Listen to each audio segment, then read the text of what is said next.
రాతిండి పాత్రల కొన్ని నీళ్లు పోసి వేడి చేసి ఒక గాజు గ్లాసుల పాత్రలో ఉన్న నీళ్లు పోసి ఇంకో గాజు గ్లాసుల సాధారణ నీళ్లు పోసి చూడుర్రి. ఇగో రాతిండి పాత్రలంగా తీసిన నీళ్లను చూస్తున్నారు కదా, ఇదే మన పానాలని చిన్న దెబ్బతీస్తది.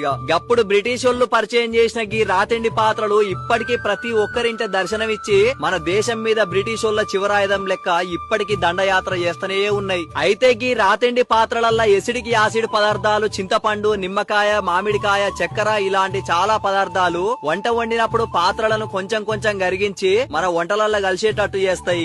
అగో గట్ల వంటలల్లో కరిగిన అల్యూమినియం మన శరీరంలోకి వెళ్లి క్యాన్సర్ రావడం, కీళ్ల నొప్పులు, ముఖ్యంగా మోకాళ్ల నొప్పులు, షుగర్, బీపీ ఇట్లా స్లో పాయిజన్ లా మారి మన మరణానికి దారితీస్తది. మరిగా బ్రిటిష్ వాళ్ళు అలవాటు చేసిన ఆరోగ్యం ఖరాబు చేసి రాతిండి పాత్రలల్లో వంటలు బంద్ చేసి స్టీల్ పాత్రలల్లో ఎంతో ఆరోగ్యాన్నిచ్చే మట్టి పాత్రలల్లో వంటలు చేసుకుని ఆరోగ్యంగా ఉండుర్రి. మళ్ళా అట్లనే మర్చిపోకుండా ఈ వీడియోని అందరికి షేర్ చేయుర్రి.